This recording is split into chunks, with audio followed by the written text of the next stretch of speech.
regular meeting of council for May 18th, 2022, now in session. Can I get an approval of the agenda, please? I move, go for it. I move the approval of the agenda. No, so No. there are motions there with the Oh, sorry. additions. Oh, there is additions. Yep. Oh, okay. Can you read that then? Yeah. Thank you. Okay, I move the approval of the agenda with the following amendments. Number 7A, change the name of the company from LGR Development Subdivision to LRG Development Subdivision. 11A, bylaw number 05-2014, remove the words by summary. And I move the adoption of the minutes of April 20th. Oh, no. Nope, Don't say nope. the wrong one. Sorry. I'm done. Okay. So, do I have a second? I'll second. Any questions? No? We're good to go. All those in favor signify by saying aye. Aye. All those contrary minded? Motion carried, thank you. All right, item 3, need a motion to adopt the minutes on April 20th. I move to adopt the minutes of April 20th, regular meeting of council. I'll second. I have a point of order. There was a note added by the clerk after my thing. I don't have an issue with that. I just technically, is that legal? Because as I read from Robert's rules, it's supposed to be a strict what happened during the meeting. We can read something in later. I just want to make sure that we're doing it by the right rules. Yeah, I think you can have a clarification, no issues. If that's the ruling, I'm okay with that. I just want to make sure we're talking about it so that we can do it. And normally there wouldn't be an additional clarification in there. Right. In the minutes, it should be as written and with the report that he wanted read into it. If you want to do a further clarification, you would normally do it now. That's right. You do it now and you read Actually it. doing, yeah, and it'd be added into tonight's minutes to reflect the correction of, or the explanation of what happened last time. You can't add things into the minutes that weren't read during the time of the actual meeting, so he is actually correct. Okay, so we need a motion on that? No. No. Can I speak? Yeah. So I actually looked into this. Yeah, And they said that the minutes are my control right. as clerk, and I have to make sure that they are correct before I put them out. Correct, yes, but you can't add to them, you can't add something that wasn't said or done during the meeting.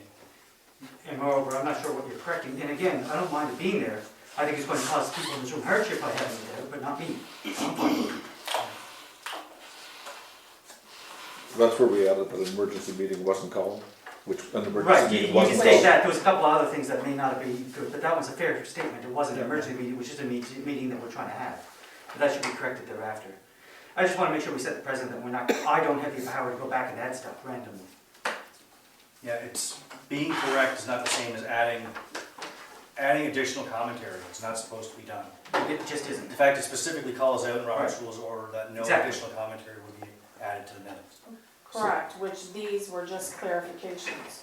Shouldn't be clarified though during that, it would be clarified now when we're adopting. If somebody wants to this. read in the clarifications, they can, but that should be it's supposed to be a strict reading of what we've done. You fellas, and just as a point of order, you don't want me phoning back saying, all right, well, I want to clarify what you fellas said and come back with other facts. This is supposed to be it, the meeting's done. And then if we want to read in the next meeting, we can, and that in theory is how it's supposed to be. As far as I read the Robert's rules under that. Okay, so we can add a point of clarification now. Well, what we do is we should be ripping, the clarification that was added to the minutes from last meeting should be added tonight. And it should be taken out of the minutes from last, because that didn't happen during that meeting. That's right. Right. So when do we add the clarification? Right now, Okay. we're adopting minutes. So it would be in next, you'd see it In next month when week's we meeting. approve the minutes for this meeting. Okay, so right now we could get the clerk to read the clarification. Right, Correct. but that has to be one of us that does it, isn't the clerk that does the motion. No, I don't think so. She can do she it. can add it, yeah, Yeah. but she has to add it now. But then how do we approve or second it? Because some of it, I Well, mean, it's only a point of clarification, it's not a motion. but there's 5 or 6 different points that I'm not sure are germane to the subject. A couple of them, sure, you can Yeah. say, look, this wasn't actually a thing. I leave it in, I don't mind that part of it. I just want to make sure we're following the rules. Okay. We're following them as per other municipalities, but And that's, to that point, we don't follow strictly the Robert's rules, so if this is the way the government allows it to be done, that's fine, but that's not how Robert's rules is. Okay, so if we read the clarifications in, it's just that? Yeah. Okay, So I'll ask the clerk to go ahead and read the clarifications in, then we're good. But that'll be reflected. It'll basically just be her report. Yeah. Okay, fair enough. Okay, so, point of clarification by the clerk. A budget was approved in 2021 to have a Veterans Memorial installed through the Canada Building Fund, which was former gas tax funds. A Public Art Selection Committee was established in 2021. At the administration session, it was discussed that the committee did not have support from veterans. On Good Friday, April the 15th, 2022, the mayor sent out an email to council asking if they could meet on Monday to discuss the process of selecting an artist. This was not an emergency meeting. Due to a lack of interest, no meeting was held. The clerk and Councillor Fox reached out to the Legion, Colonel Base Commander, various Hanwell vets and staff, and at NBEMO, which are former military members. These letters and emails and comments of support were provided to council at the April 20th, 2022 meetings and were read aloud. Correspondence to our residents regarding the public involvement with the structure will be provided by staff once the date is established. Okay, so do we approve those minutes with the clarification? Or it's just a clarification? So that's gonna be, In the next minute. it'll be in the next minute. So Okay. she read it tonight, so it's Yeah. happened now. It should be struck from the minutes from the previous meeting because it didn't happen. It happened during this meeting. Okay, fair enough. And personally, I'm okay with it. If you find the rules that have it there, then by all means. Yeah. But I just try and follow the rules as I see them. Okay. All right, we're good?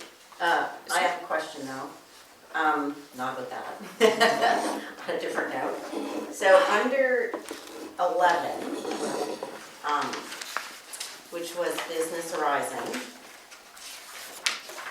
I thought last council we had added 2 items, H and I, but they're not in here. I thought we had added the speed reduction and we had added the crosswalk sidewalks, an update, because I had asked for them to be added, but I don't see them in here.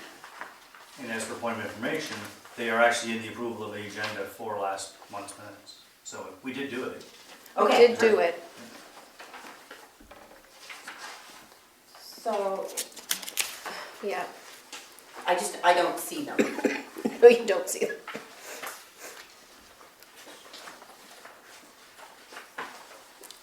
So those would have to be Yeah. added. And good catch. No, I missed that all. Yeah, I missed it too.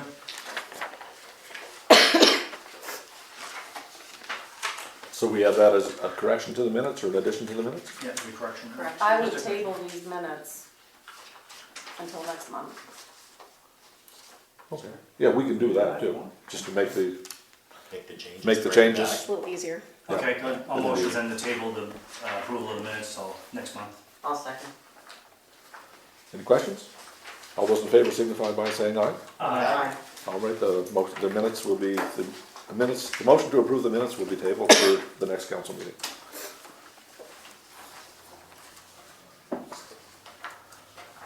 Okay, item 6, fire department reports. It's all yours. It's a pretty quiet month, well, I guess that's good. Good in a way, 2 minor car accidents, no injuries. One of the fire alarms was set off by cooking, so that was an easy one. And the other fire alarm was just a faulty smoke detector. It was older than 10 years, so all was good. I think to date, fire department wise, we've run 89 hot calls this year so far. So far. Wow. Yeah. Is that higher than normal? Like year? No, last year, year to date, we ran 220. Oh, geez, I thought 89 was high. Yeah.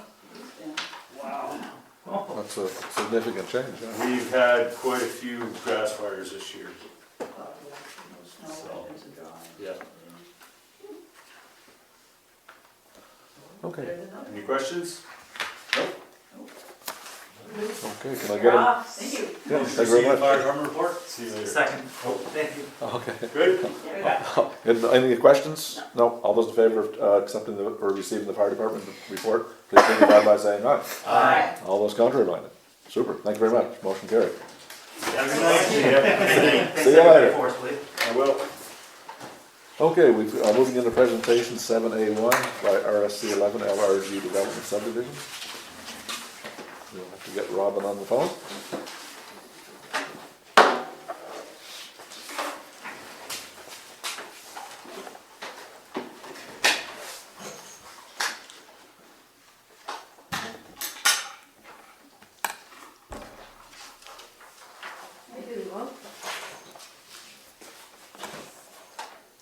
For the remote time. Oh, okay, we shared it. It's dead. It's not plugged in, nothing.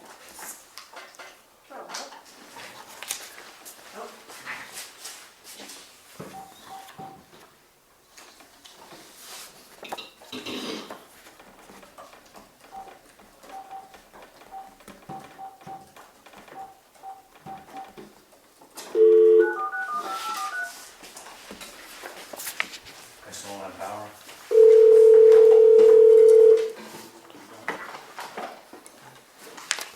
Does that get loud? Yeah. Hi there. Hi Robin, how you doing tonight? I'm good. How's everybody? Excellent. Perfect. So you've got a report for us? Yeah. I'm just doing my volume up a bit. Yeah, can you hear us okay? We're having some mic problems here tonight. I can hear you better now on my end. Can you hear me okay? Yep, you're loud and clear. Perfect. So yes, I have a subdivision file for LRG Development Incorporated Subdivision 22-1. EID number 7551780. And this is an application to create one lot on private right-of-way. So the property is located off Route 640 in Hanwell. The property is zoned rural under the Rural Community of Hanwell Rural Plan. The applicant is proposing to create this one lot for a family member to build their home. And it's on a 24-meter wide private right-of-way. There are water courses in this subdivision and some wetlands. This particular lot does have the buffer from one of the water courses running through it, but there is still plenty of buildable area outside of the buffer. There's also, in the Rural Community of Hanwell subdivision bylaw, there is the section on land for public purposes, which I included in the document as attachment A. And we can go through that after this report. Southwest Surveys approved the lot for septic. And because it's on an existing access, we did not need a site distance report. The PRAC meeting will be scheduled for May the 31st. So to create a lot on a private right-of-way, approval must be received from PRAC of the RSC 11. Staff of RSC 11 want comments from the Rural Community Hanwell Council prior to the PRAC meeting making its decision. As the lot is within 30 meters of a water course, any development within 30 meters, it's required to apply for a WAWA permit, water course and wetland alteration permit. And a right-of-way agreement will be required to cross the remnant property 7551780 when the deed is registered. I'm just going to take a flip through some of the attachments that were included with the report and ask if there's any questions. So the first one was the map showing the one lot being created. And the second one was again showing the lot with the lot being created on the map. This is from Service New Brunswick showing the lot. The next two maps are from GOMB showing any wetlands or anything that might be on the property and the features of the property. And the last attachment is just talking about land for public purposes and taken out of the subdivision bylaw. So if the lot is suitable for the purpose intended, staff recommends that the Rural Community of Hanwell Council recommend that the Planning Review and Adjustment Committee of the RSC 11 approve a 24-meter wide right-of-way for the development of land as shown on Plan LRG Developments Limited, Subdivision 22-1, subject to A, the final plan of subdivision being stamped with a private right-of-way note, B, the 30-meter buffer from the water course being shown on, and the following statement being added to the final plan. This area is subject to Regulation 90-80, Water Course and Wetland Alteration Regulations, Clean Water Act, and C, an arrangement for land for public purposes being made with the rural community of Hanwell prior to stamping of the final plan. And that's my report. Thank you, Robert. You're welcome.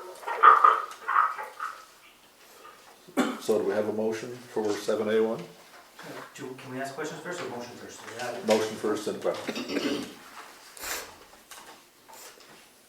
Okay, do I have a motion? I'll move that we accept the development officer's recommendation.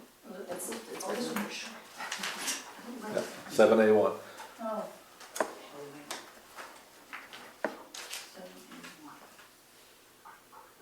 I move the Rural Community of Hanwell recommend the Planning Review and Adjustment Committee of the Regional Service Commission 11 approve a 24-meter wide right-of-way for the development of land as shown in LRG Developments Limited Subdivision 22-1, subject to the final plan of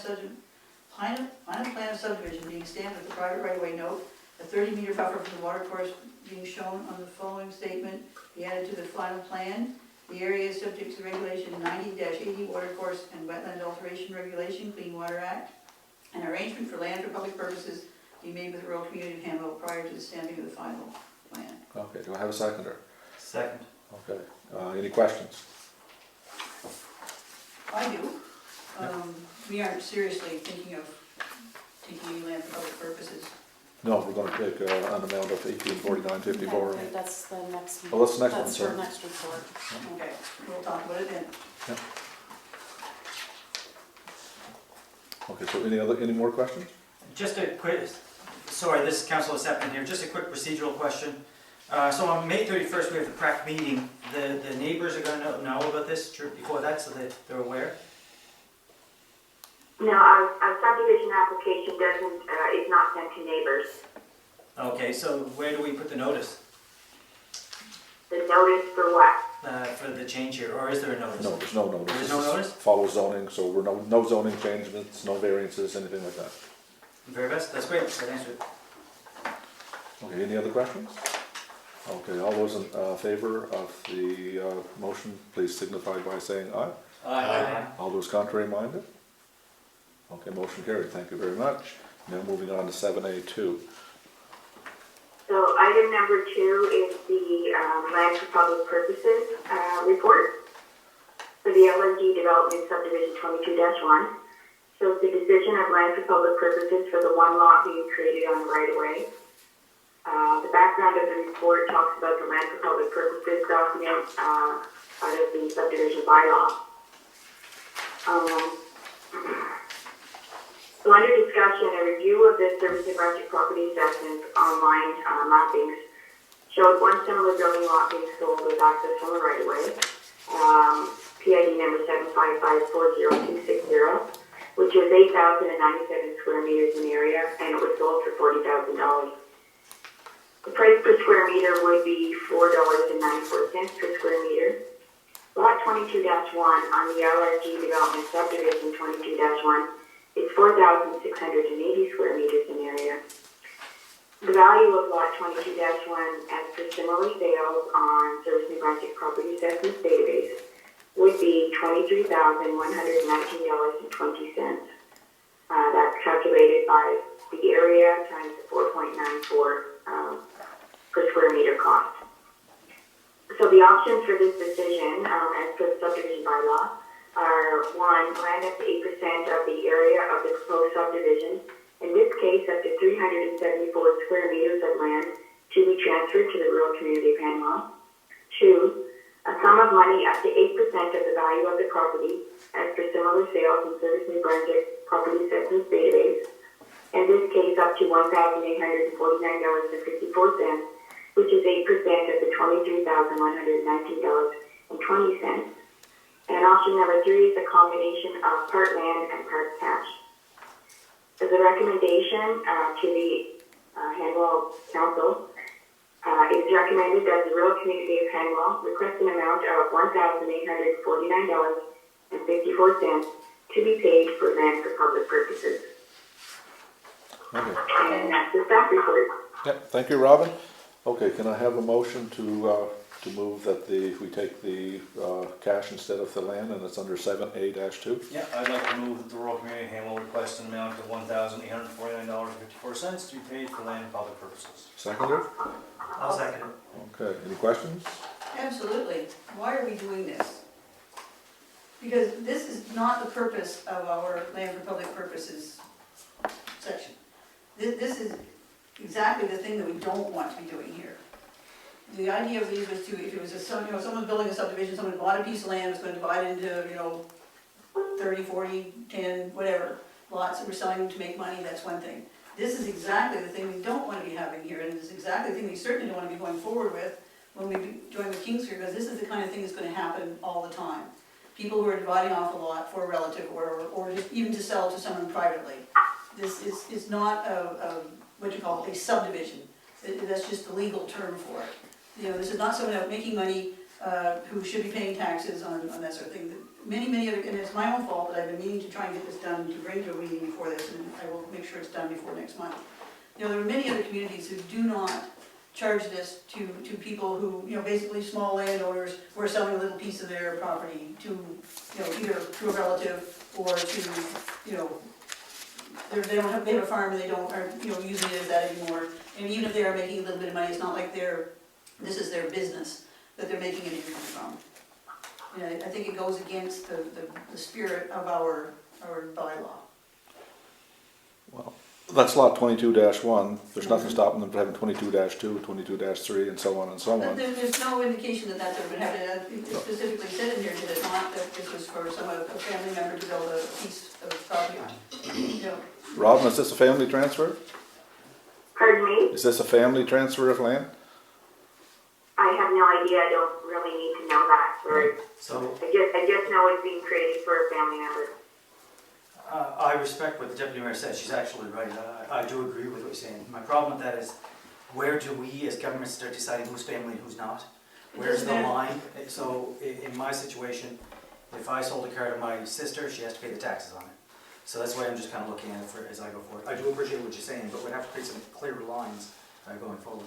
Okay, thank you. Councilor McPherson. I can appreciate what both you guys are saying too. I think if we're gonna change it, then it needs to be across the board. Like, there has to be some precedent in place if we're gonna do that, so that it's not just us being like picking and choosing who gets this waived and who doesn't. I think if we're gonna do it, then we have to do it for everybody following a certain set of rules. And if those rules are not already in place, then I don't think we should start making exceptions just out of the blue. Otherwise, we're gonna get ourselves in trouble. It's a slippery slope. Councilor McKenzie. It sounds like that subdivision bylaw should probably come to council for some discussion, maybe at an admin session, and then take it from there. It'll go to the governance committee to talk with RC 11 to get some opinion. I'd like to have the opinion of RC 11 too, to see Right.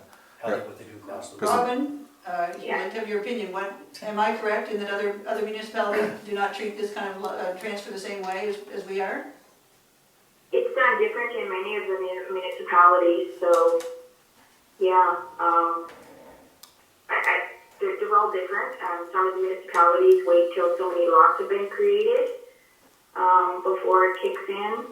Some municipalities, for example, in the Yoho Lake area, where it's private roads and there will never be public, but because it's private roads, there will always be land for public purposes, because the document for land for public purposes said if it was on a public road previous to the bylaw being created, that it wouldn't apply. However, in Hanwell, in Yoho Lake, the roads were there before the subdivision bylaw, but they're not public. So that's why every community is different in the way that it works. Yeah, I know it's a standard thing in the city of Fredericton. When somebody creates a lot, whether it's 1 lot or 10 lots, they either give land in lieu, land for public purposes or cash in lieu. That's pretty well a standard policy with most municipalities.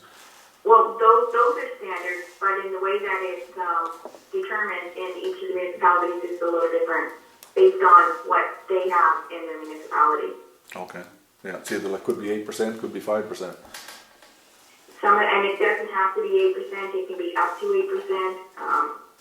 It doesn't have to be anything, it's really up to each council to determine that in the municipality. And the subdivision bylaws are a little different in each of the municipalities. So it does sound like it warrants some more investigation and discussion about it, but I'm still sticking with my motion for tonight. Okay, so we have a motion on the floor, we've had questions, we got more questions over here, Councillor Heisler? No, I just wanted to add that our current bylaw, this is what we've been doing, right? We've been setting precedent, this is our current bylaw, this is what we've done Right. all along. Yes, yeah, we Right. never varied it yet. Okay, so this, in order to vary it, I think, I agree, we have to bring it back to governance before we can vary it. Have a look at the bylaw and see if we agree with it or disagree with it. Yeah. So that's something we could put off, Or tweak it or change it Yeah. or what, yeah, but it has to be reviewed by our governance Yeah, committee. I agree. Councillor Jonah? All right, and according to our bylaw, it can be up to 8%. Doesn't mean we can't, we can be varying our bylaw to recommend 0%. Yeah, but like Councillor Heisler has stated, that we've never changed it yet, it's always been 8%. Well, It's lots been of 8% things as long as I've been Never on. done before, that we, just because we do it doesn't mean we can't change it. We're not changing anything. Well, we're changing what we've done in the past. No, we're not. We're saying up to. We can make a motion to say 0. Yeah, you can make a motion. No? There's no motion. Hold on, There's Councillor already Fox, action on Councillor Fox? Did we not, just a couple of months ago, reduce one of these? No, we never reduced it, we went with No, the I 8%. recommended we reduce it, we've never done it. We did. It was one from, that was done like 4 years ago. Right, And they came back and, because their price had reduced immensely, price reduction. then we reflected that price Yeah, but we'll still be 8% reduction, but it was of like, that price. it was 8%. So we've been holding 8% Thank you. for the last 5 years, we never varied one. Anyway, we can take a motion on it. Well, you have a motion. You have We have a motion on the floor, we have to have an amendment to the motion, right? I don't want to amend it, but No, you don't want to amend it. So we have a motion on the floor. So any other questions, concerns? All those in favor signify by saying aye. Aye. All those contrary minded? Okay? Okay, we have 1 nay and 5 ayes, so motion is carried. Thank you, council. thank Robin. Thank you.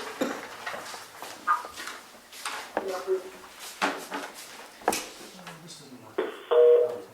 Yeah, it must have been at the end. There'll be a light when the phone activates, it's supposed to turn, oops, sorry, green or red. And it must have just died, yeah, it's charging. Oh, okay. Nice. Battery We issues. don't need them, so. No, I don't need them And now, then but they let's can charge them. recharge them tonight while it's plugged in. Okay. Sorry, didn't mean to interrupt the meeting.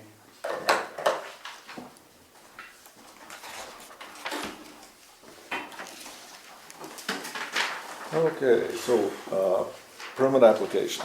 We actually have some, and everybody's had a chance to review that. Looks like we have, Oh, as a point of order, actually, we didn't skip number 4 on the agenda tonight. public inputs. We have a member of the public here, we could ask. Yeah, Yeah, disclosures. that's we've it. never had anything reserved for, nobody asked for public. No, they still Yeah. have it. So, backing up the truck, do we have any public input inquiries? Did you want to speak on anything? Sorry, did you want to speak about anything tonight before we get into this? No, I'm just here to see this, And for the record, he's a bit hard number of hearing. 2322 get passed. Okay. Sorry about that, we skipped right ahead. So now we're looking for that, the permit applications number 8. And we have 5 building permit applications. There's certainly some interesting ones there. Looks like a couple of new houses and some fixing up a warehouse, deck replacement, detached garage. So everybody's seen this? Yeah. Yep. Councillor Fox? So, I'm just surprised with the estimated values of the houses. Oh, And I'm wondering how that came about. I mean, I would love to be able to get a place for 225? That's a formula that the RSC 11 uses, and Okay. we've talked about this before, and we've got to request a review of the formula, because if the values are low and we're putting our building permit estimates based on those values, then we're losing money. Because the fee for the permit is based on these valuations, and the valuations are low. So this is something we've got to talk to RSC 11 out. Terry, can you get a set meeting with him maybe? Yeah, but he was just talking about the value. Yeah, he's saying the values are low. But that has nothing to do with RSC 11. Well, they're the ones that put the values on. No, the RSC 11 on the application, that comes from the contractor. They're the ones that fill out that application, Yeah, so but- that is what they present. But RSC 11 reviews them to make sure they're correct. Because if nobody reviews them, there's nothing to stop anybody from putting a house on $100,000. So you have to have a formula they have to follow to do a check on what they're putting on their applications. So I'm sure RSC 11 does that, and they're using their formula. But it's something I think we can sit down and have a talk to RSC 11 and find out just exactly what's going on. Is it low because the contractor is self? Well, like Councillor Fox said, if you can build a house with an attached garage for $225,000 today, that's a pretty good price. Because when you look at what's costing to build right now, just like a simple house is running $250,000, $300,000. So a house with an attached garage certainly should be more than that. So we've talked about it before. We've just never had a meeting with RSC 11 on how this works. So it's something we've definitely have to do. So if I can get the clerk to schedule a meeting with RSC 11, we'll look after that between now and the next council meeting. Sorry, but if these people are doing the work themselves, then you don't have a labor, so obviously it's going to be cheaper. So like this gentleman is building it himself, so he's not going to put the extra, say, $200,000 for labor costs on that because he's doing the work himself. I think it's based on the value of the building permit is based on the value, like when you transfer a car, it's based on the sale price or their estimated value, whatever's on it. It's something we can check with RSC 11 anyway, so we'll check it out and we'll know, we'll be more informed at the next meeting. Thank you. Thank you. Excellent.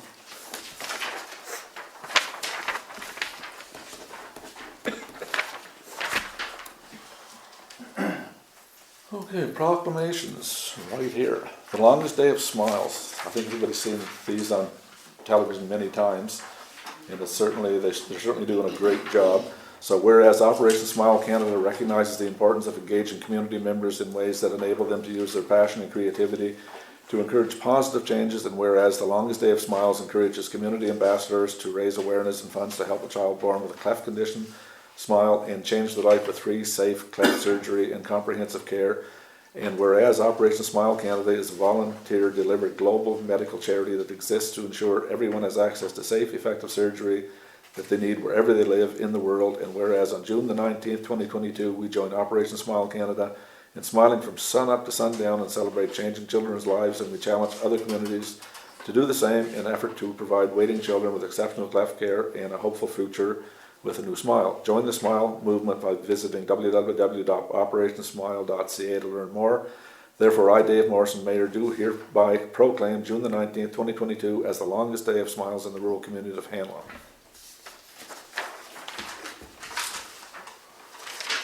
Okay, moving on, number 10, petitions and delegations. I don't believe we have any. And moving on to business, or number 11, business arising. So we've got quite a bit of homework to do here on the bylaws. So on 11A, bylaw 05214, the established community emergency plan, 3, reading by title and in its entirety enactment. So we need to read the motion, and then the bylaw must be read in its entirety after a vote and do the question. You must say the title again, it's bolded below. So, are we good to go? Do we have a reader? Yes, I move the bylaw 05-2014, amendment to bylaw to establish a community emergency plan to give its third reading by title, read in its entirety, and enacted. I'll second. Any questions? All those in favor signify by saying aye. Aye. All those contrary minded?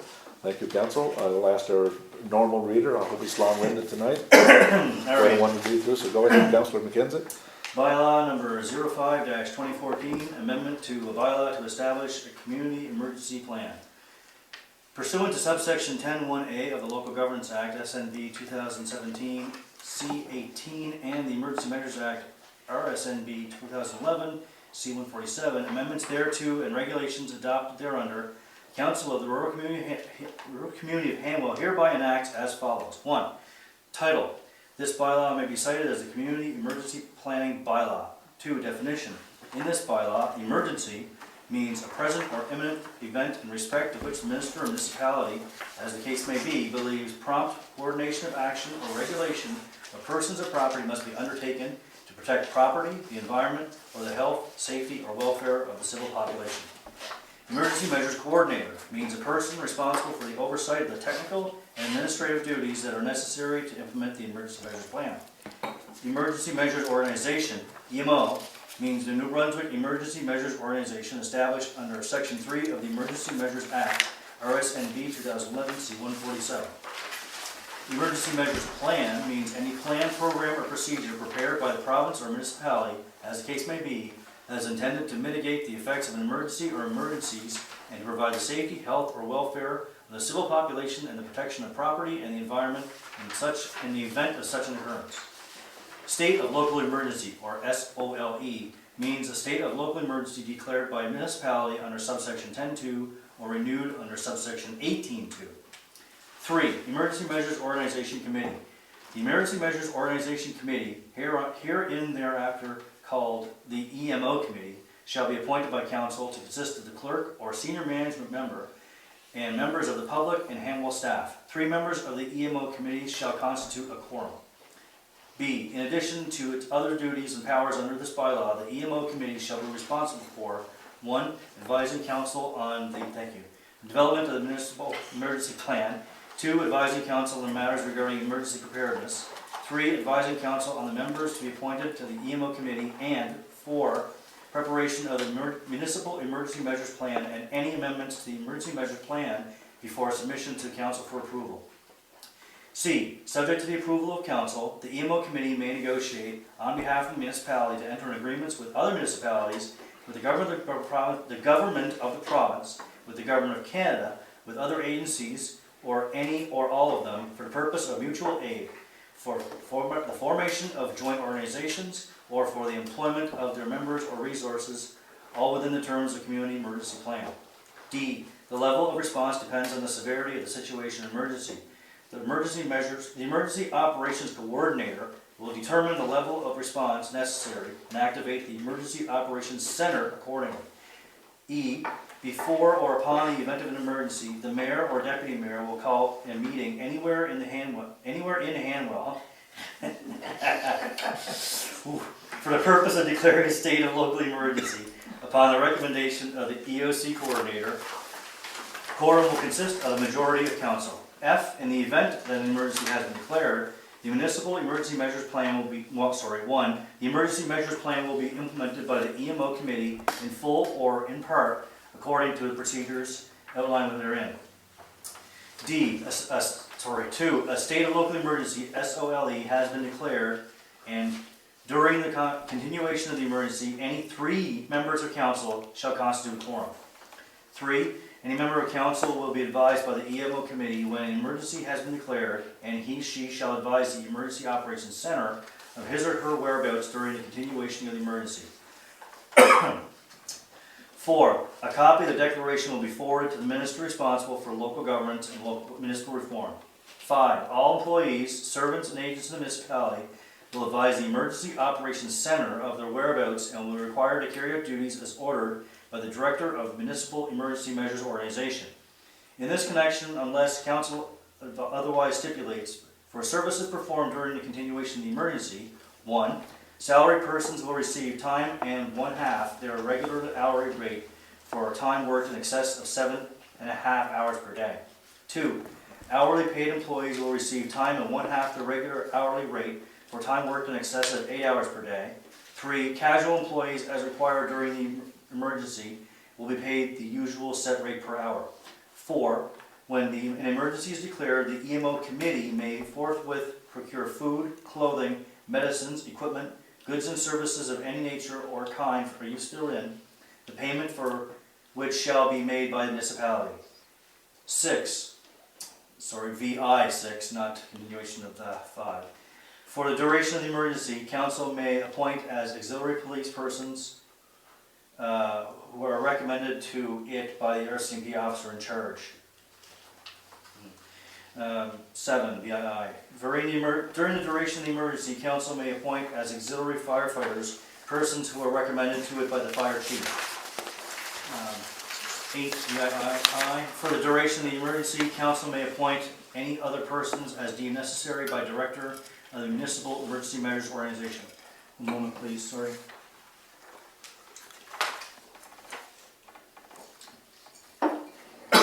Four, powers. The council may, during the state of local emergency, do everything necessary for the protections of property, the environment, and the health and safety of persons therein, including, but not limited to, any and all of the following.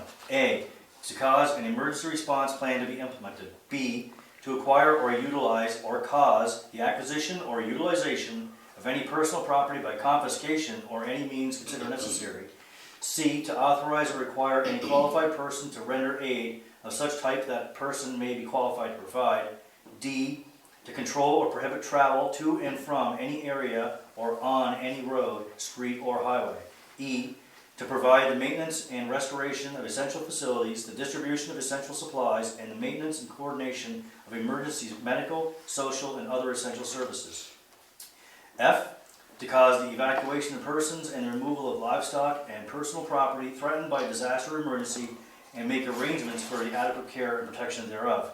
G, to authorize any person properly identified as authorized by the rural community of Hanwell to enter into any building or upon any land without warrant. H, to cause the demolition or removal of any building, structure, tree, or crop where the demolition or removal is necessary or advisable for the purposes of reaching the scene of disaster, of attempting to forestall its occurrence, or combating its progress.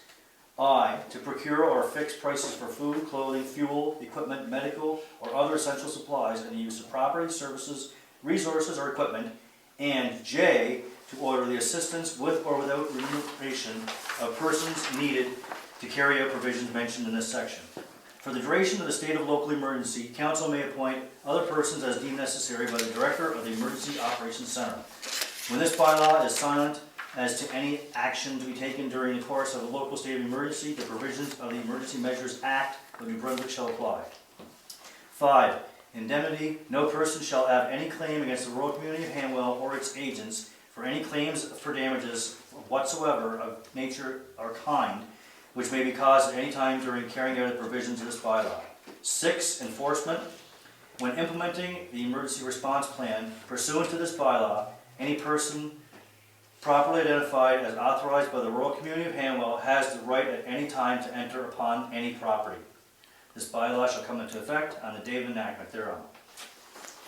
Okay, thank you, Councillor McKenzie. So bylaw 05-2014, amendment to a bylaw to establish a community emergency plan.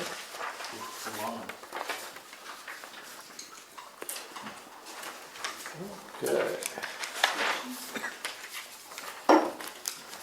11B, bylaw 16-2019, amendment to a bylaw establishing the code of conduct for council, third reading by title and read by summary in enactment. I'll do this one too, this is a long one. I'd like to move that the bylaw 06-2019 amendment to a bylaw establishing the code of conduct of council be given its third reading by title, read by summary, sections 1, 8, 12, and sections 16 and 19, and enacted pursuant to section 15.4 of the Local Governance Act. I'll second. Question? All those in favor signify by saying aye.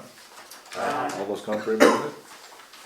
Bylaw 16-2019, amendment to a bylaw to establish the code of conduct for council. Bylaw 16-2019, amendment to a bylaw establishing the code of conduct for council. Pursuant to subsection 10.2a of the Local Governance Act, SNB 2017, C18, amendments thereto and regulations adopted thereunder, the Council of the Rural Community of Hanwell hereby enacts as follows. 1. Definitions. In this bylaw, Act means the Local Governance Act, SNB 2017, C18, and amendments. Complainant means the party who makes the complaint. Respondent means the person who has had a complaint made against them. Staff means the clerk and/or employee or employees who work for the community as a corporate body and are under the direction of the clerk. 8. Conduct at council or committee meetings. Any member of council found to be out of order may be asked to leave the meeting and further suspensions may occur. 12. Conduct respecting staff or council. 16. Use of social media. A. Once posted on social media, any material or comment is accessible to anyone with an internet connection. Furthermore, the content can never be effectively removed. As public figures and representatives of the rural community of Hanwell, members should act with discretion and be judicious in what material they post on social media. As with any other communication, members are accountable for content and confidentiality. Care should be exercised in debates or comments or contentious matters, as feelings and emotions can become inflamed very quickly. B. No member shall attempt to disguise or mislead as to their identity or status as an elected representative of the rural community of Hanwell when using social media or otherwise. C. No member shall use social media to publish anything that is dishonest, untrue, unsubstantiated, offensive, disrespectful, constitutes harassment, or is defamatory or misleading in any way. D. Where members provide a personal view or opinion on social media, members should take steps to ensure that such personal views or opinions are not construed to be those of the rural community as a whole, and or that such personal view or opinion does not accurately reflect the decisions of council or bring the decision-making process of council into dispute. 17. Compliance with the Code of Conduct. A. Members are expected to adhere to the provisions of this code. B. This bylaw is intended to be self-enforcing. It establishes standards of conduct for members. Members shall be thoroughly familiar with and adhere to the bylaw, thereby enhancing public confidence in the local government by acting with integrity, respect, accountability, leadership, collaboration, public interest, and transparency. C. Council does not have authority to disqualify or remove a member from office. Only a court of competent jurisdiction or the Minister of the Environment and Local Government can do so. Council does, however, have the right to sanction a member, provided the member continues to have sufficient access to information and services so as to be able to carry out their duties as a member. D. Persons who have reason to believe the code has been breached in any way are encouraged to bring their concerns forward. No member shall undertake any act of reprisal or threaten reprisal against a complainant or any other person who, in good faith, provides relevant information in relation to a possible violation of this code. E. Any reported violations of this code will be subject to an investigation by council. F. Complaints shall be dealt with by council in accordance with the process set out in the Conflict and Complaint Resolution Procedure Policy. 18. Statement of commitment. Members acknowledge the importance and principles contained in this code, which will be self-regulated by council. Members are required to sign a statement of commitment to the Code of Conduct, Schedule A, within 7 calendar days of this bylaw coming into force, and then within 7 calendar days of taking an oath of office pursuant to Section 58 of the Local Governments Act. 19. Severability. If a court of competent jurisdiction declares any portion of this bylaw invalid, then the invalid portion must be severed and the remainder of this bylaw is deemed valid. The bylaw shall come into effect when the date is enacted. All those in favor of the amendment, please signify by saying. We already did that. Oh, we did that. Okay, bylaw 16, 2019 amendment to bylaw establishing code of conduct for council. Okay, item C, bylaw 02214, amendment to bylaw respecting the remuneration of mayor and councillors. Third reading by title in its entirety and enactment. So do you need another reader? Somebody else can do this when I need a break. I think so. I can do it. All right. First you need to motion. Which one is C? Yep. I move that bylaw number 02/2014, amendment to a bylaw respecting the remuneration of mayor and councillors be given its third reading by title and in its entirety and enacted. Second. All those in favor signify by saying aye. Aye. All those contrary minded. Thank you. Motion carried. Could I have the reading, please? Bylaw number 02-2014, bylaw respecting the remuneration of mayor and councillors. Pursuant to subsection 10(2) of the Local Governance Act, SNB 2017-C18, amendments thereto and regulations adopted thereunder, the Council of the Rural Community of Hanwell hereby enacts as follows. 1. Title. This bylaw may be cited as the remuneration bylaw. 2. Remunerations to council members. As of January 1st, 2022, A, the annual salary of the mayor will be $19,552.55. B, the annual salary of the deputy mayor will be $13,848.98. C, the annual salary of the councilors will be $12,001.42. And D, the salary shall be paid in equal monthly installments. 3, repealed December 31st, 2018. 4, annual adjustment. A, on the first day of January 2018 and in each and every year thereafter, the salaries by resolution of council will be adjusted by an annual amount equal to the average increase in the Consumer Price Index (CPI) for New Brunswick plus 2%, recorded for the immediately preceding calendar year. B, with the federal repeal of 1/3 income of non-taxable allowance for municipal officers, a one-time salary adjustment outside of that as specified in section 4A shall be allowed to be instated as an addition to the base salary as of January 1st, 2019. The salary adjustments being an additional 10% to the base salary. 5, expense reimbursement. A, outside of rural community regular business, any councillor designated as a delegate or any kind of representative authorized by council shall have lodging reimbursed in accordance with the invoice or receipt brought back by the council member. In addition, he or she shall be reimbursed for travel expenses at the current provincial rate per kilometer when authorized by council. B, the per diem for mayor, deputy mayor, and councillors for missing salary from the regular employment shall be $300 when authorized by council. 6, attendance. A, absences shall not be considered as having a valid excuse unless I, they are approved in advance or at the next regular meeting of council, and 2, I, notice must be provided to the clerk.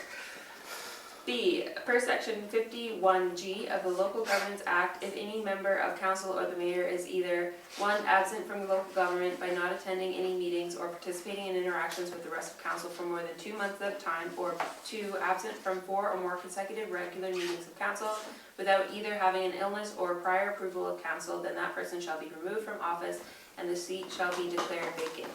C, council members must attend a minimum of 80% of rural community council meetings unless they have a valid excuse approved by the majority of council.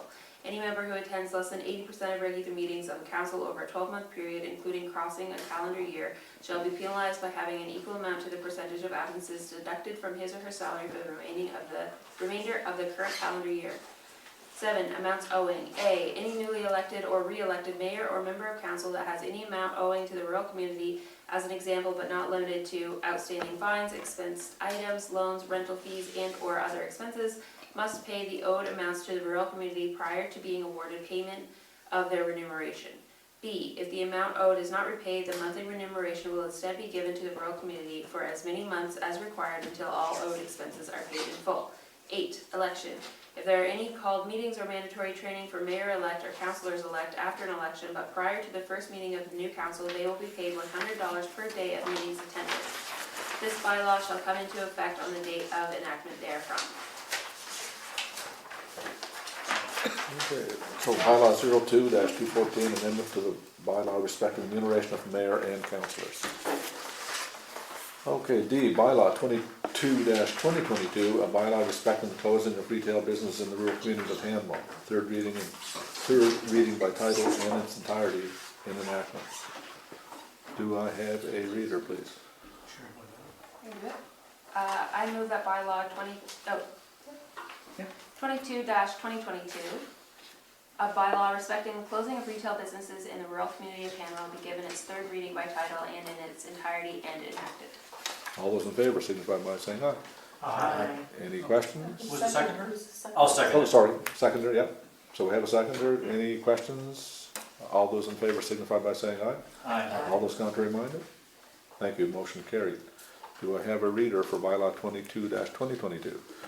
Bylaw 22-2022, a bylaw respecting the closing of retail businesses in the rural community of Hanwell. Be it enacted by the council of the rural community of Hanwell under authority vested in it by S 101.11 of the Local Governance Act, SNB 2017 C18 as follows. 1, title.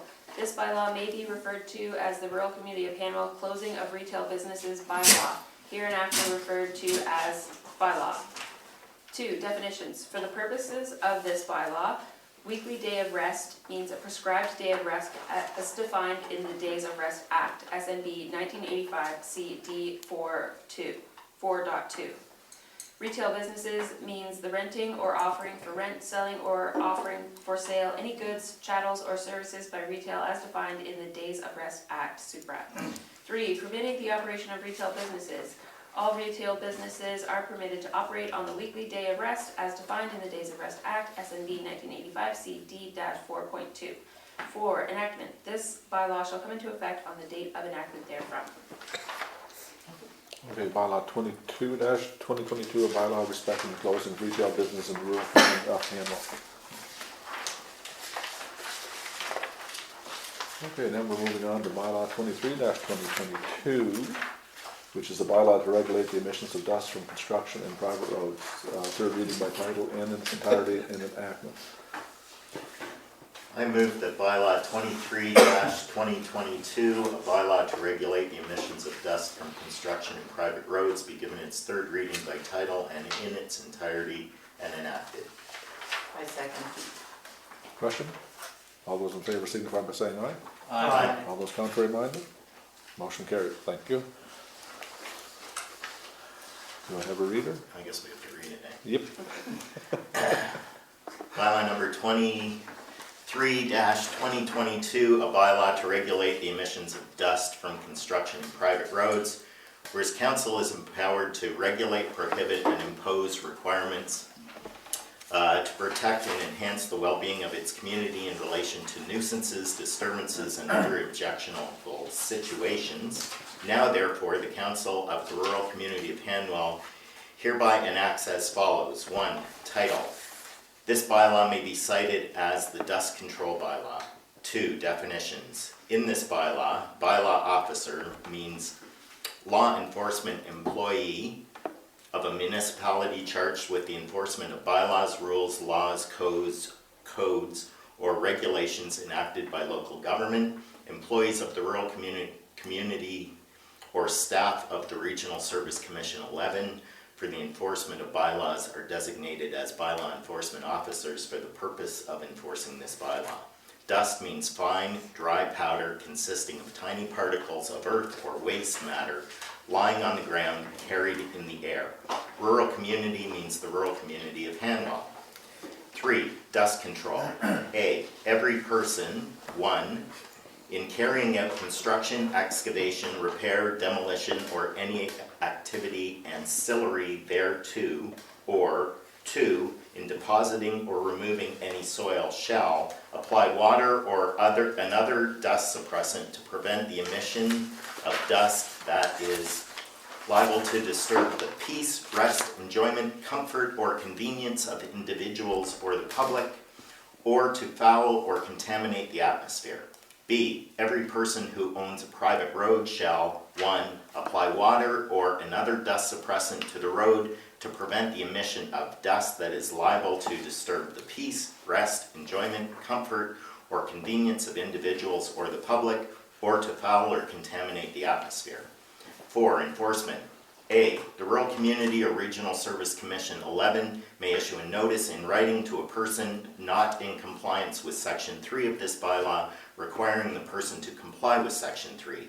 B. If the person fails within 24 hours to comply with a notice issued under Section 4A of this bylaw, the rural community by its employees or authorized contractors may apply water or another dust suppressant to prevent the emission of dust that is liable to disturb the peace, rest, enjoyment, comfort, or convenience of individuals or the public, or to foul or contaminate the atmosphere. 5. Offenses and penalties. A. Any person who contravenes the bylaw commits an offense and upon summary conviction shall be liable to a fine not exceeding $500 as referred to in the Hanwell Fine and Fee Schedule policy. B. Each day that a contravention of this bylaw continues shall constitute a separate offense. C.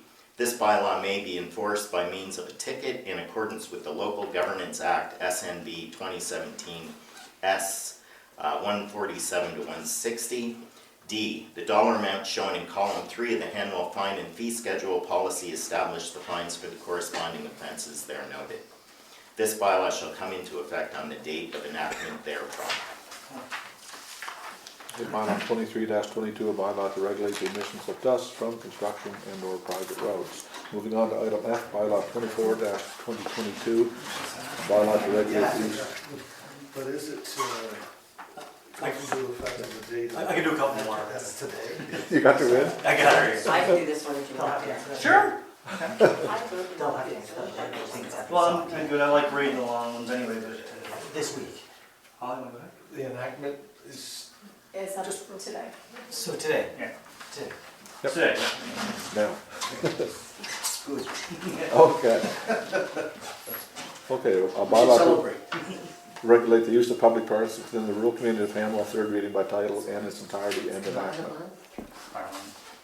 Okay, I move that bylaw number 24-2022, a bylaw to regulate the use of public parks within the rural community of Hanwell, be given its third reading by title and in its entirety and enacted. I'll second it. Questions? All those in favor signify by saying aye. Aye. All those contrary minded? Motion carried, thank you. Okay. Bylaw number 24-2022, bylaw to regulate the use of public parks within the rural community of Hanwell, pursuant to subsection 10, 2B of the Local Governance Act, SNB 2017 C18, amendments thereto and regulations adopted thereunder, the Council of the Rural Community of Hanwell hereby enacts as follows. Title: This bylaw may be referred to as the Park Bylaw. Definitions: For the purposes of this bylaw, clerk means the clerk of the rural community of Hanwell. Department head means an employee of the rural community of Hanwell designated as a department head. Hanwell means the rural community of Hanwell. Motor vehicle means every vehicle that is self-propelled, including trucks, cars, motorcycles, mopeds, go-karts, mini bikes, all-terrain vehicles, and snowmobiles, other than for grooming trails. Park means any of the lands and premises within Hanwell designated for recreational and public use, and for greater certainty includes playgrounds and the parks listed in Schedule A attached here too. Hanwell staff means the clerk and or members of staff of the rural community of Hanwell that report to the clerk.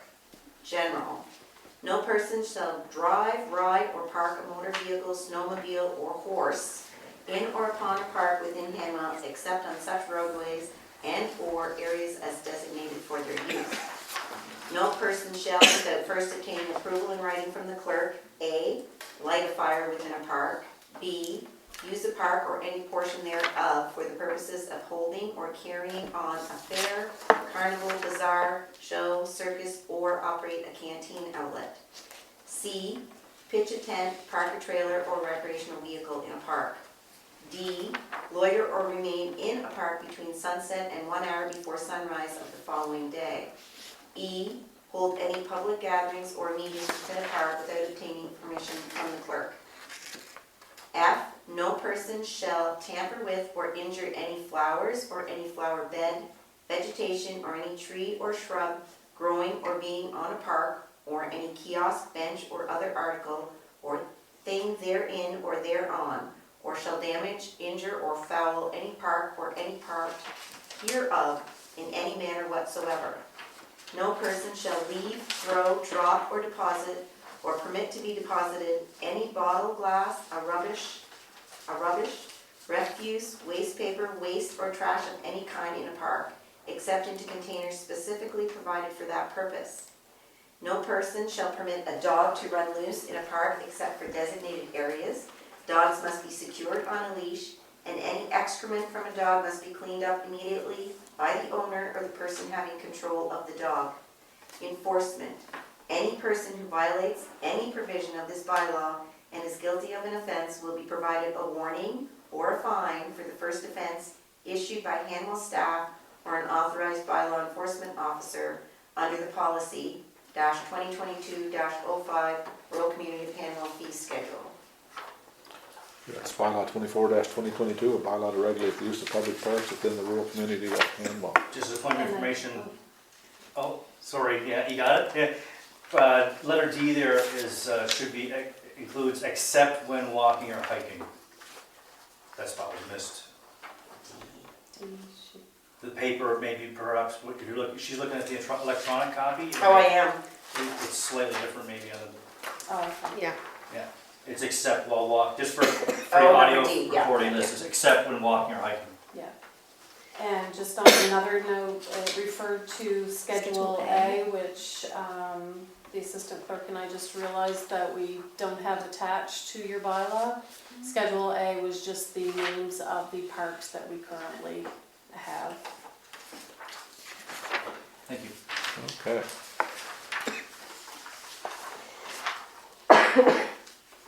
Okay, G, bylaw 25-2022, a bylaw to regulate the use of parking within the rural community of Hanwell. Third reading by title in its entirety and enactment. I move that bylaw 25-2022, bylaw to regulate the use of parking within the rural community of Hanwell be given its third reading by title and its entirety and enacted. I'll second. All those in favor signify by saying aye. Aye. All those contrary minded. Motion carried, thank you. Bylaw 25-2022, a bylaw to regulate the use of parking within the rural community of Hanwell pursuant to subsection 10.2 of the Local Governance Act, SNB 2017 C18 amendments thereto and regulations adopted thereunder. Council of the Rural Community of Hanwell hereby enacts as follows. 1. Title, this bylaw may be referred to as the parking bylaw. 2. Definitions, for the purposes of this bylaw, Hanwell means the rural community of Hanwell. Motor vehicle or vehicle means every motorized vehicle that is self-propelled, including trucks, cars, motorcycles, mopeds, go-karts, mini-bikes, all-terrain vehicles, utility vehicles, and snowmobiles other than for grooming trails. Parked means that the vehicle is unattended and not in an operating or running state. Hanwell staff means the clerk and or members of staff of the rural community of Hanwell that report to the clerk. 3. General. Nature Park Drive. No person shall park any vehicle on the paved surface or gravel shoulder of Nature Park Drive unless authorized for temporary loading or unloading at the trailhead entrance. Camber Drive near Brookdale Park. No person shall park any vehicle on the north side, the side of the road that is opposite to the park, within 200 meters of the park, on the paved surface or the shoulder at any time there is a sport or event taking place in Brookdale Park. Milky Way Drive. No person shall park any vehicle on the lake side, the side of the road that is opposite to the park, within 200 meters of the park, on paved surface or the shoulder at any time. 4. Enforcement. Any person who violates any provision of this bylaw and is guilty of offense will be provided a warning or a fine for the offense issued by Hanwell staff or an authorized bylaw enforcement officer under the Hanwell fee schedule policy. There's a minor correction there. 5. Enactment. In case of any conflict between this bylaw and the Local Governance Act, the latter shall prevail. This bylaw shall come into effect on the date enacted therefrom. Okay, that's bylaw 25-2022, a bylaw to regulate the use of parking within the rural community of Hanwell. So bylaw number 01-2014, a bylaw respecting the proceedings of council and administration, second reading by title. I move that bylaw 01-2014 amendment to a bylaw respecting the proceedings of council and administration be given its second reading by title. That's bylaw number 01-2014, amendments to a bylaw respecting proceedings. I'll second it. Oh, sorry, getting way ahead. Okay. All those in favor signify by saying aye. Aye. All those contrary minded. Motion carried, thank you. Bylaw 01-2014, amendment to a bylaw respecting proceedings of council and administration. All right, thank you, council. That was amazing. Anyway, we have some correspondence, email correspondence from Minister Jill Green. Did everybody get a copy of that one? Can I get a motion? I move to receive the email correspondence dated May 4th, 2022 from Jill Green, Minister of Transportation and Infrastructure with respect to council's request for a speed limit reduction on the 640. All those in favor signify by saying, oh, sorry, seconded by Councillor Fox. All those in favor signify by saying aye. Aye. All those contrary minded? Motion carried, thank you. Again, I need a motion to receive the letter of correspondence again from Minister Jill Green. Can I ask a question from the? Sure. The last one, sorry. So on the speed limit reduction, we had asked about memory serves me correctly, we had asked about this at the last one, right? So this is the old, This is- the old one, and then you had asked the other day about possible stoplight, right, and that one just went out. oh, okay, and, okay, perfect. And then we had asked about, was there a possibility of doing a change order with the turning lanes? We talked about it, We didn't ask about the turning lanes. In the last letter, I asked about the possible stoplight, and if not, if we can have permission to put in the trail and or sidewalk from here to the first driveway where the school buses would turn. So we sent that off. We spoke to Minister Cardy, and he said to send it to him under education and to CC Minister Jill Green. And then the response will come, he will speak to the minister, and the response will come from him as education. Okay, perfect, thank you. Good. All right, item B, letter of correspondence from Minister Jill Green. That was the one dated May the 9th, 2022. I move to receive the letter of correspondence dated May 9th, 2022 from Jill Green, Minister of Transportation and Infrastructure, with respect to the condition of Greenwood Drive in the Hanwell Business Park. I lost track. I'll second. Seconder, that's what we need, yeah. Sorry, mine was after question. Did they actually fix or patch the parts of the road? I know they were patching a couple Yeah. small spots, but is it? They patched the big area, like all the way through, but what we were asking for is a permanent fix, so that's a temporary fix. Right. And what they responded to is they will do a permanent repair, fix, whatever, but it's only scheduled for 23, 24. So I expected them to do it this year. That was what we thought they said verbally, but when you asked for it in writing, it went to 23. So that's, again, we got a temporary patch. They did better than just throwing some asphalt in the hole. They actually did some, the grading prep, yeah, in that area out in front of Case. So they've done a much better job than usual, and I've been in there a few times myself, and it's performing quite well. That the bumps and the holes are pretty well gone right now. So next spring it'll be the same old thing, I'm sure. We also responded back to this saying that we did not feel that this was acceptable, and we will continue to lobby for Greenview Drive. So I haven't received a response back from that one yet. Thank you. Just to go back to the letter we sent regarding the installation of crosswalk, or streetlight, yeah. Is that, what intersection was that at Nature Park Drive or in front of the school?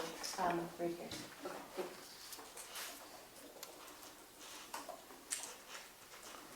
Okay, Call the question. that's the question. So all those in favor signify by saying aye. Aye. All those contrary minded? Motion carried, thank you. All right, 13, meetings and special events, mayor's report.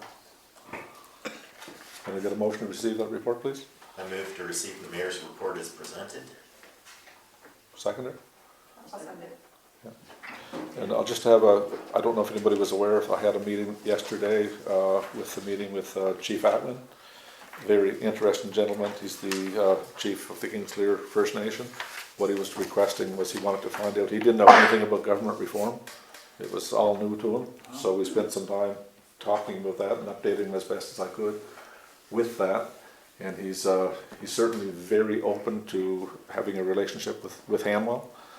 And we've talked about he was invited to on June the 11th to actually, for any of their veterans or whatnot, to add anything to the banner that's going around the monument that we're having constructed.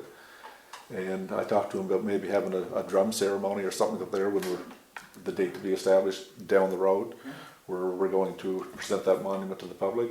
He's certainly keen on that.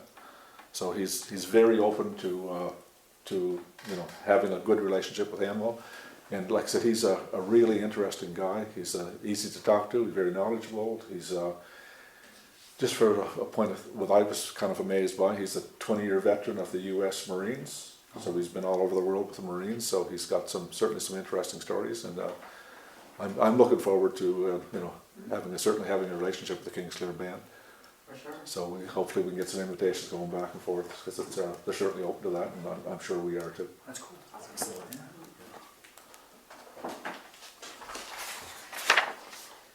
Just a quick note, Sure.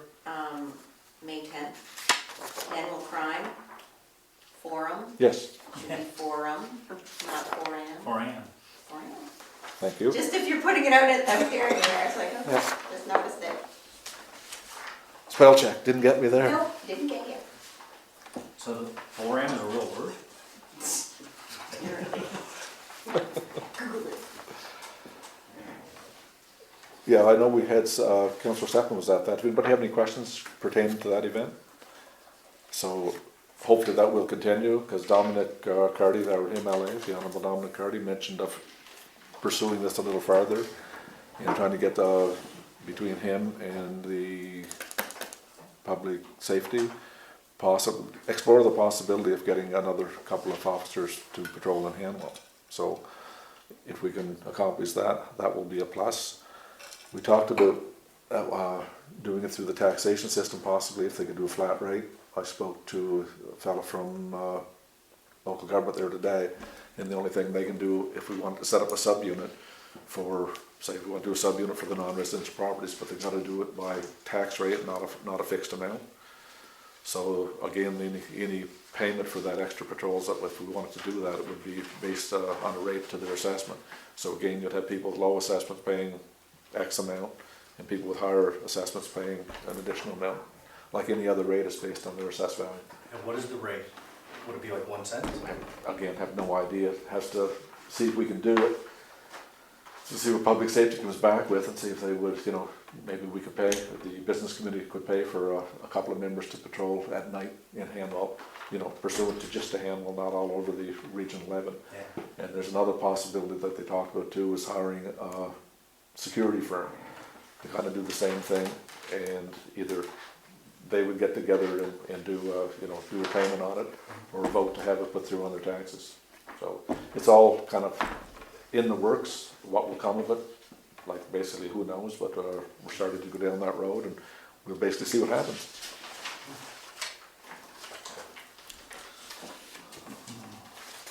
Okay, committee reports. Age Finley did not meet. Communications, we have the communications committee report. Move to receive the communication committee report as presented. Seconder, Second. question? All those in favor signify by saying aye. Aye. All those contrary minded? Motion carried, thank you. I would just like to add that our committee reports, even though they are not read during a meeting, they are put on our website and stuff, so any member from the public can read them there. Okay, great. Openness and transparency, certainly a good idea. Okay, economic development did not meet. Emergency measures, we have a report here. Did everybody see that report? Okay. I move to accept Doug Wilson to the Emergency Measure Committee for a 1-year term from May 2022 to April 2023. Seconder? Question?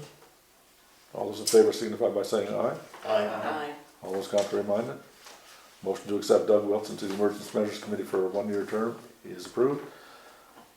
We need one for the, I'll move to accept the Emergency Measures Committee report dated April 11th and May 9th as presented.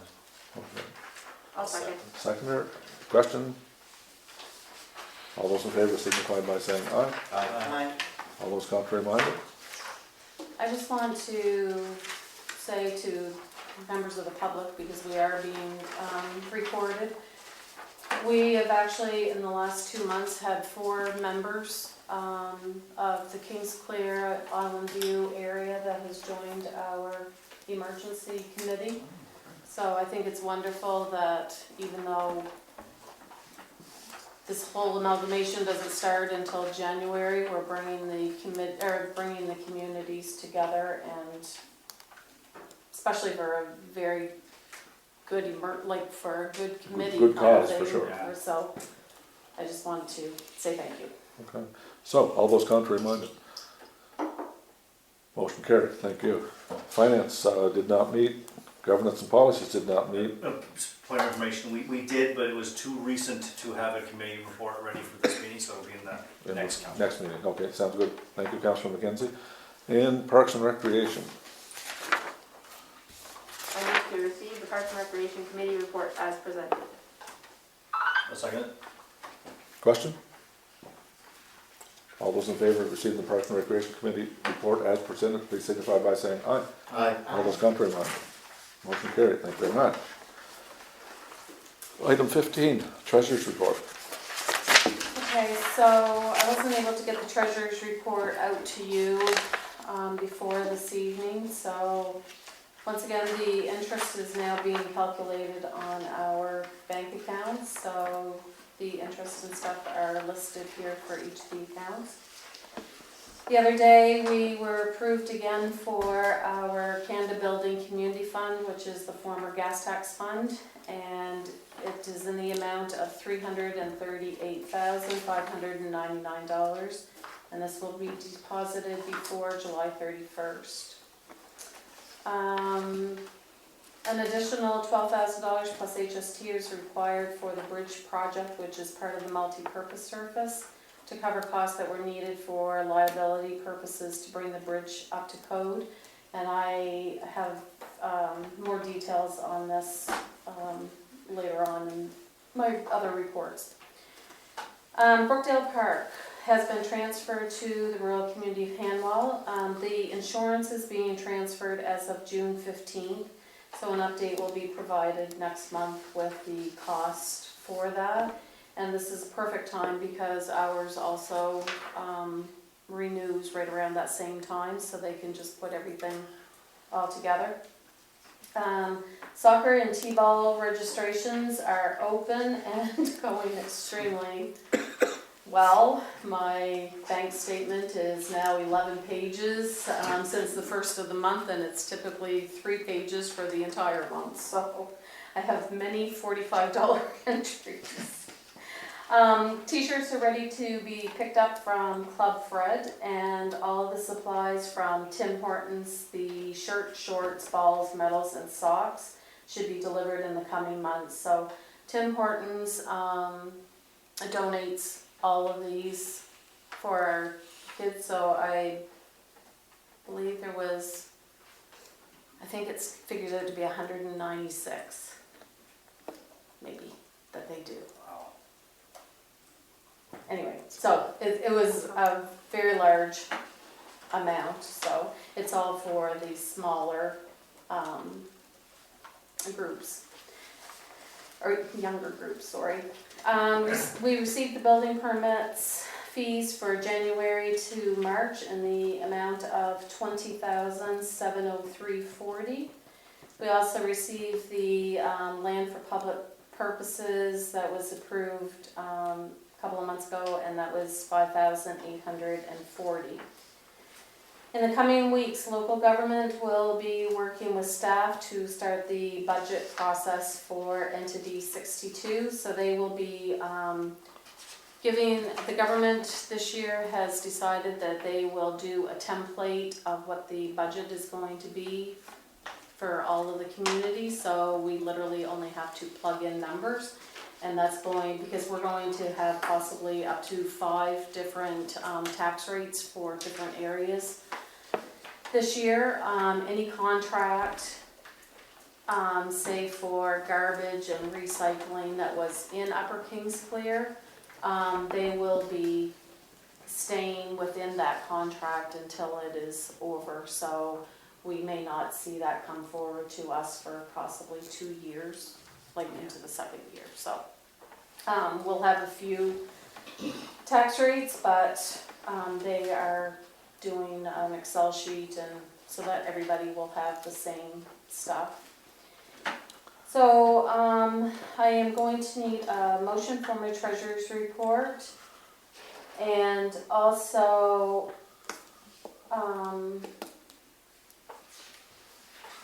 I need to have 2 invoices as required Under our purchasing policy, only non-budgeted payments over 5,000 require council's approval. We received 2 invoices from Cox and Palmer regarding rezoning issues in the industrial park. We only budgeted 5,000 for the year. So the first one for the months January to February came in at $9,100.53, including HST. And I thought the second one for March would probably be in the $10,000 range, and it came in at $26,608.10. So because these are over our budgeted amounts, I will need a motion to approve those 2 invoices, and I have given you the motion for those. I think they are taped on your, Yeah, they're right. Should we accept the report and then do the motions? it's all together. Pardon, it's all together? I Okay. move to accept the treasurer's report and approve the payment on the following 2 invoices. Cox and Palmer, $9,100.53, including HST, for the rezoning issue in the industrial park for the month of January and February. Cox and Palmer, $26,608.10, including HST, for rezoning issue in the industrial park for the month of March. Okay, do I have a seconder? I'll second. Any questions? Question. Yes. I don't see the extra money for the bridge anywhere else on the agenda. Yeah, I'm sorry, it's in my report under old and unfinished businesses. I have, you don't have it, I was just going to give you an update Oh, okay. under those. So there's nothing that we need to approve immediately then, because we haven't been invoiced yet? Correct. Okay, cool, thank you, sorry. Okay, all those in favor of accepting the treasurer's report, please signify by saying aye. Aye. All those contrary minded, motion carried, thank you. Okay, now moving on to old or unfinished business. The only thing I see there is the Ralph London Park to set a date for the grand Yeah, I've opening. got all kinds of things. Okay. Has anybody so- been by that park lately? Have a look Yeah, at it's it? great. I haven't yet. It's good. Suggest anybody that hasn't, just take a drive through there, it's Yeah, really it's sharp. really good, yeah. Looks really good. Okay, so the first one is the accessibility trail. So no further updates since I advised council at the admin session that we've received a couple of calls requesting additional information on the grant application that we sent out. So I'm assuming that we will probably hear something one way or the other shortly. The recreation building church. We sent out the request for the architectural drawings and received information from 2 companies, DM White Architectural and a company from PEI 9 Yards. Council asked if I could discuss the option of repairing the recreation building and adding a bathroom in the facility and not having the addition of the outdoor washrooms, just to see how much of a difference it would be in cost. And I have asked that of both companies to see if that is possible. During my training session last week, I have set up a meeting with the Regional Development Corporation to discuss the possibility of a grant for repairs to the building. And another clerk from St. Andrews was at the meeting and he provided me information.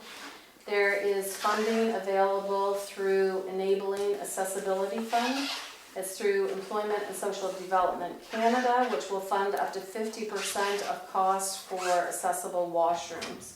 So if we decided we wanted to put in the outdoor washrooms, if we make them accessible, they will pay up to 50%. So I'm going to look into that as well and see if maybe we can possibly do that.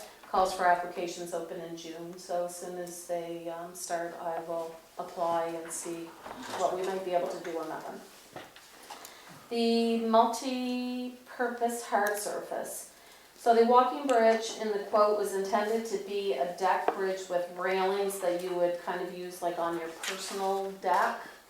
Once the engineer reviewed the design, the railings and the beams had to be brought up to code for liability reasons, where the bridge is more than 2 feet from the bottom of the swale where the bridge is crossing. The addition of the rails to match the bridge are very expensive due to the cost of the extra metal, the wood, the labor, and shop supplies.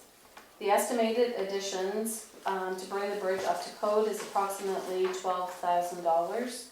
The bridge was nearly completed when I visited the site on May the 5th, except for the railings because he was waiting to hear from that. As we are required for it to be built as per the code, therefore I brought this back to council and we agreed that the project needed to move forward.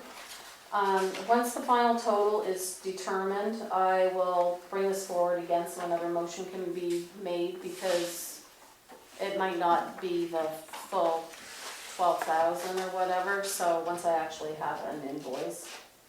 And Councillor Heslop, do you want to give any update on the remainder of the project?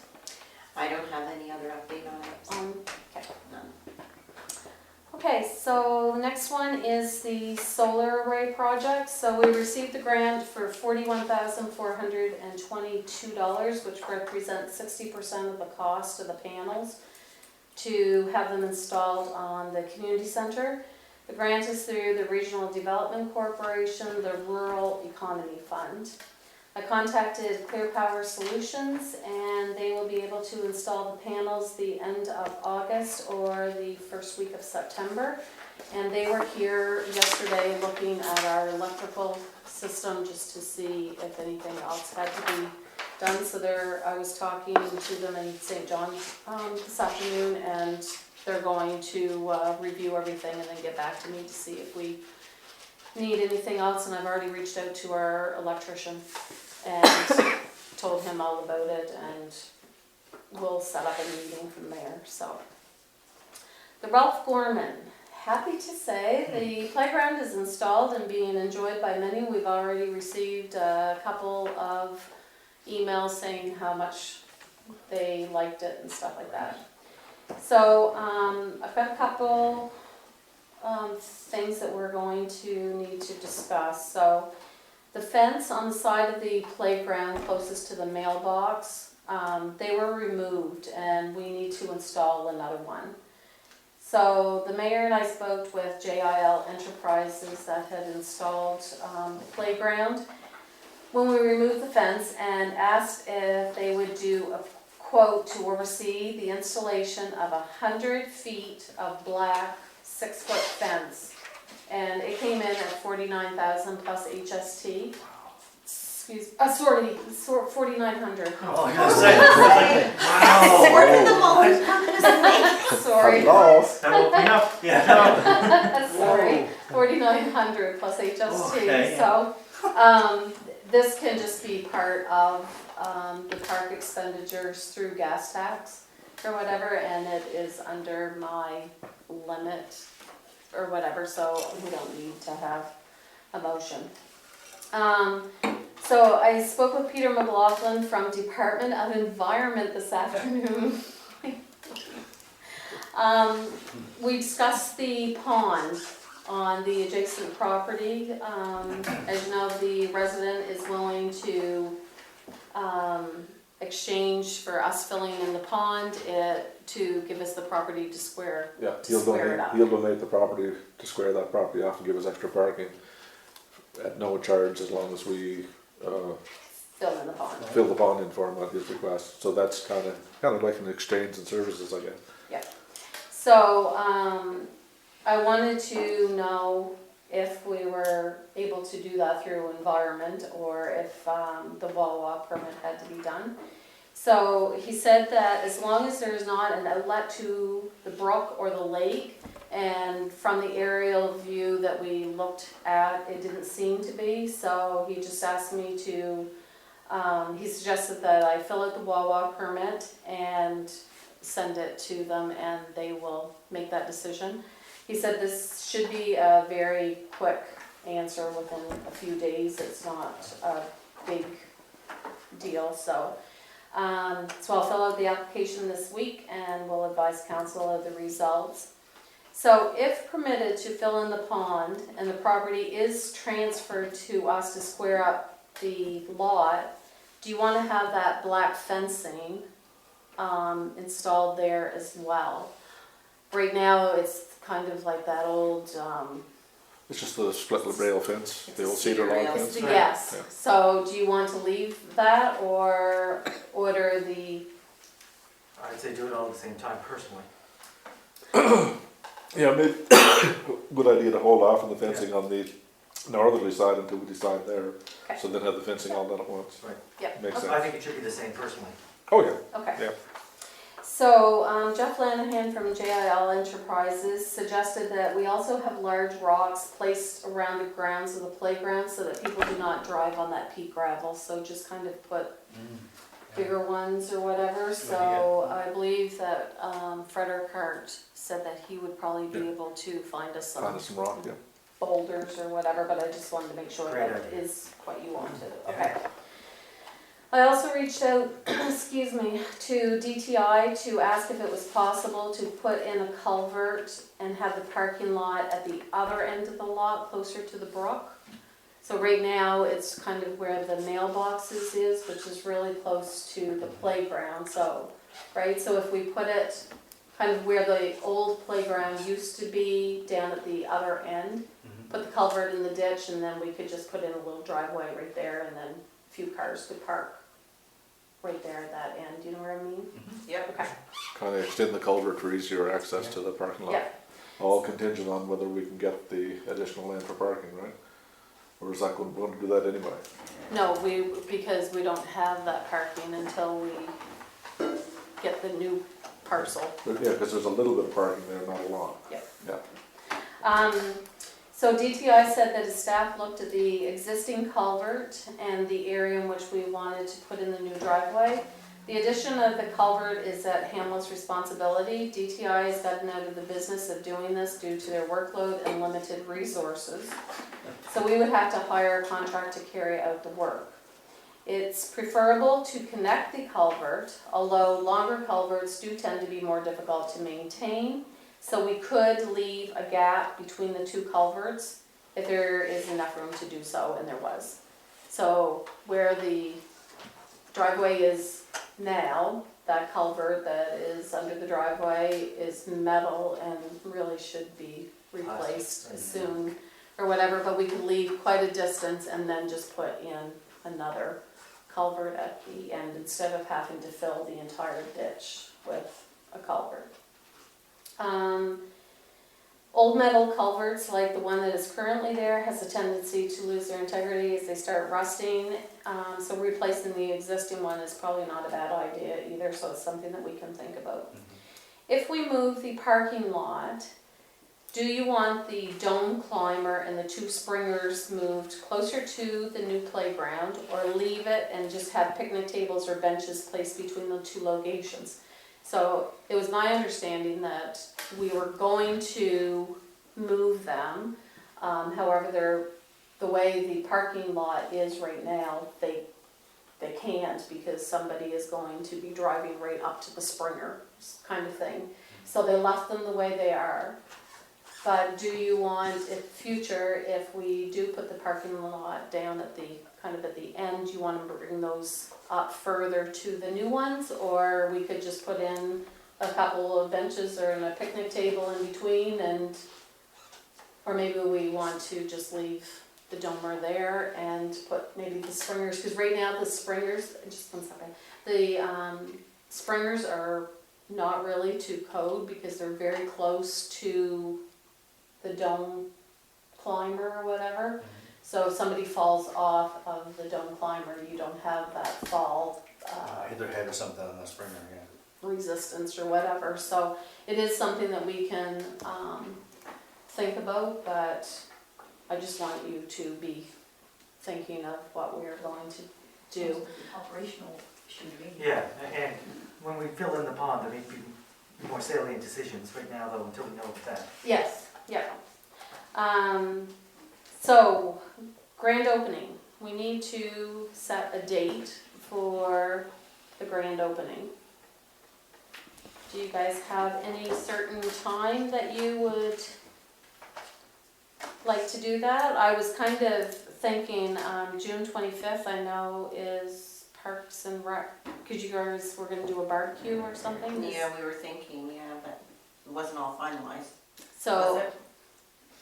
I was just thinking that maybe, because what is that, Parks and Rec week, or? Yeah, It was, So maybe it would be kind of nice to have a grand opening of the new park on Parks and Rec. Parks and Rec week, so if we had kind of did that and then had everybody back for the barbecue, or have the barbecue even down there. Oh, yeah, parking, that's not a good idea. Parking issue, yeah. Yeah.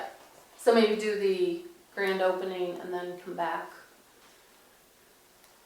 here, or Yeah, You guys we don't have want- to make a decision tonight, it's something to think about, right? to think about it? Yeah, it'd be nice to, incorporate that at the same time though, we could. It would, I just, And of course, incorporating the Gormans and the Ripperds. Yeah, Oh, 'cause It the- would have fits them as well. the plaques at the same time. yeah, Yeah. absolutely, Yeah. that's why are we good? I kind of need to know so that I have time to Right. get these plaques and stuff, I'm so. good with that. Are we gonna wait until it's entirely done, like the springers moved and everything, or we just We can have the still do grand the, opening, or do it? yeah, we can still do the grand opening, I think anyway, that before it's completely completed, you often have businesses and stuff do grand openings before it's finished being built and things too, so. Or, I mean, there's nothing saying that we have to have it in June. We can certainly wait until everything is done, we would probably know about the land, we'd have the fence, the fence up. I was just thinking, because people are starting to use it, and it kind of takes away from it Right. being new if people have used it for 6 months. I kind of like the Not idea, 6 months. I kind of like the idea of doing it in June, but if we're gonna expand on it, we'll have kind of paper there to show them this is what it's gonna look like when we're finished. And that way the community kind of see what's going on. I like that idea. Sure. You could. So do you want, you guys think about it, but I will aim for Saturday, June 25th. Okay, June 25th. Okay, so, the next thing, it's not actually, wasn't as a part of this, but it should be. So I just wanted to give you an update on the bench fit, circuit. As you know, we had those, last year, and due to the timing, we couldn't have them installed. So they need to be installed. I spoke to Jeff Lanahan from JIL about this project as well, and they are interested in doing it. There are a couple of items we need to discuss. The location numbers in the trail where you want these placed. And it was suggested by staff that crushed rock or a pad be placed under the benches for a smooth surface. So Jeff will meet with us to discuss what's required. Right now, we have them in storage up at the Stow-it-all, so I suggested to Jeff that we'll bring one down just so that we can see the base of it and see what is kind of required for it. But was there certain places on the park that you wanted? So look at your map that has the numbers that Dan did. And maybe we can kind of figure out where exactly we want these. Okay, so if memory serves me correctly, weren't you thinking at one point of putting one down by Ralph Wyman? We can, but it kind of takes away from the circuit to me. Yeah. I think it does. I Yeah. think it should be a complete circuit. Circuit, Normally, me when too. people do Yeah. a bench fit program, they would do a circuit. Don't have to circuit. go back to the cars Yeah. and run down to the Ralph Garden. Yeah, exactly. Yeah. So So, yeah. let's kind of be thinking of that. So if you guys could just look at the map and kind of get ideas and then email me. And then I will set up a meeting with Jeff and we'll move forward of. So the possible work that we're going to do in the trails, will that affect that at all? It shouldn't, because the trail should be that they're going to work on are the outer loop. Out further, And so second getting loop, equipment past them shouldn't be an issue? Shouldn't. Okay, How many benches in total? I believe there's 7. 7 for the bench fit? Yeah.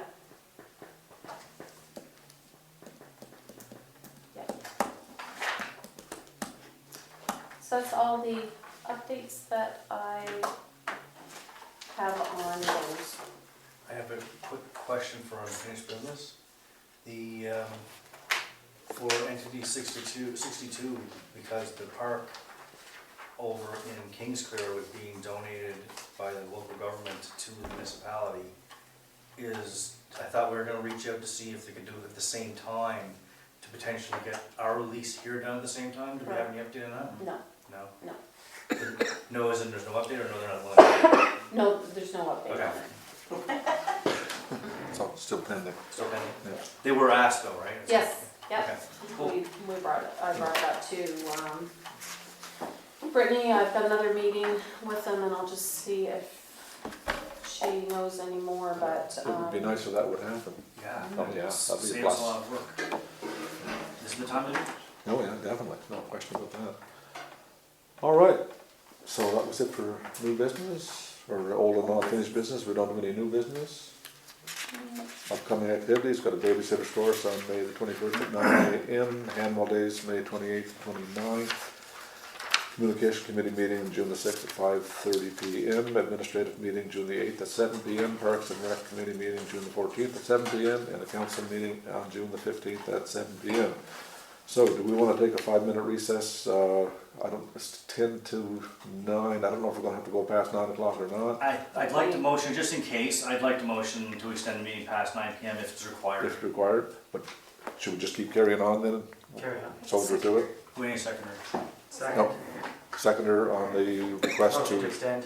extend the meeting past 9 o'clock. All those in favor signify by saying aye. Aye. All those contrary minded, motion carried. We will extend past 9 PM if necessary. Okay, so right now, we're going to into a closed session, just to let folks know on the radio that the recording will be stopped and we will commence after we return to open session. Open session? I move to move the meeting from closed session to open session. Second.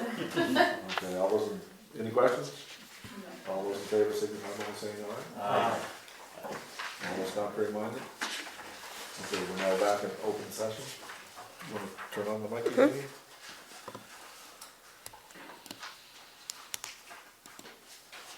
Okay, we have 2 motions to put forward. One for Sharky's to doing the trails. I move that we accept the quote from Sharkey Contracting in the amount of $37,000 plus HST for maintenance to the recreation park trails. I'll second it. Any questions? All those in favor signify by saying aye. Aye. All those contrary minded? Motion carries, thank you. And we have another one on the estimate for the water mitigation and ice mitigation in the rear parking lot. Can I have a motion on that, please? I move to accept the quote from TMC for the water mitigation on the patio side of Hanwell Place. I'll second. In the amount of. Oh, sorry, in the amount of, where is it, $11,025 plus HST? No, $12,678.75. Which is 11,000 plus HST. 11,000. Oh, sorry, okay. 0.25 plus HST. There we go. Second. Okay, question? All those in favor of the motion to hire Sharkey to do the water mitigation in the rear of the building? No. Not Sharkey, No, TMC. Sorry, TMC. TMC, it's been a long night. Good catch, thank you. Oh, please signify by saying aye. Aye. All those contrary minded? Motion carried, thank you.